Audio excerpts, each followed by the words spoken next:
If I said to you, find something in this room that's blue, and you'd look around and you'd find something blue. There's a lot blue in here. Blue maybe wasn't the best color to choose.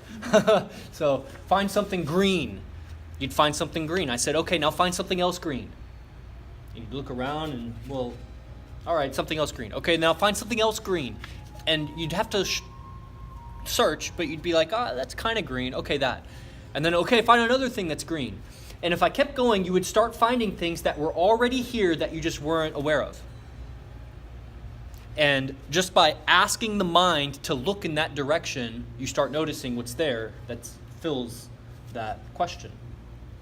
And this is one of the powers of words. So we're going to talk about some of the things that you talked about to just really build momentum in that direction with the mind. And then our practice will charge that intention. All the energy that we cultivate, all of the cleansing we do with our nervous system, all of the engagement and aliveness we bring to our full neurology, which we will.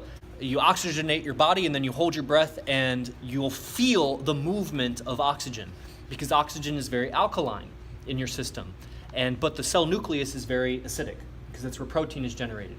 And so when you have a base and an acid near each other, you have electrochemical potential, which is felt as prana, or just energy, life force. And when you can collect that energy towards the direction of your attention, that's where magic will start to happen. Set your mind right, and then charge your vision with your practice. Dedicate your practice to the outcome you want. The easiest thing to relax right now is your tongue.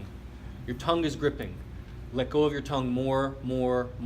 Just stop holding it. You don't need to hold your tongue.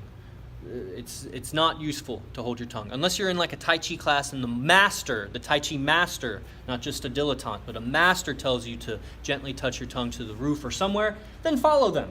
If they've impressed you that much and you're following them, do what they say. I'm not saying I'm a master, but I'm saying that your tongue gripping is creating tension in your whole head, and it's creating tension in your mind, and it's very easy to relinquish 10-20% of your tension just by letting go of your tongue. In all situations, you're listening to someone talk, let go of your tongue. Unless you're talking or chewing. But other than that, when you're driving, just notice your tongue will keep creeping up. You'll really notice it in this class as we hold our breath. It's very obvious because nothing else is moving when you're holding your breath. And you'll notice your tongue will start creeping up to the roof of your mouth. Let it down. Keep letting it down. There's a lot more to be said on relaxation, but that's like the easiest. A lot of people create ujjayi with their tongue. They swell their tongue and it narrows their throat, and that's where they're creating ujjayi. That's not ujjayi. That's creating tension. The ujjayi is with the glottis. And we'll talk about how to clarify the glottis from the tongue. Probably the thing that excited me the most was talking yourself to sleep. I have an online training program that I teach a technique that's similar. It has to do with injury recovery. And when you can hone in on the location of a sore spot or an injury or an ailment, just know that your nervous system that is signaling the pain or discomfort is the same nervous system that's hearing my words right now and processing words. That language is processed by the same nervous system that feels pain and pleasure and all of the gross senses. And so when you feel pain internally talking to the pain, you're accessing the same highway that's signaling the pain. And talking yourself to sleep is very effective. Talking to body parts. When you have an injury or a part of, like say you have some anxiety and your chest is feeling tight or your heart is feeling compressed, talk to your heart. Just like you would as a kid to an imaginary friend. Just talk to it as if it was real, because why not? The alternative is go see a doctor, they give you some medicine, or maybe you could tap into some of your yoga practices, but I'm telling you, the self-talk is yoga practice. Communication is communing, is uniting two or more. Communication is yoga.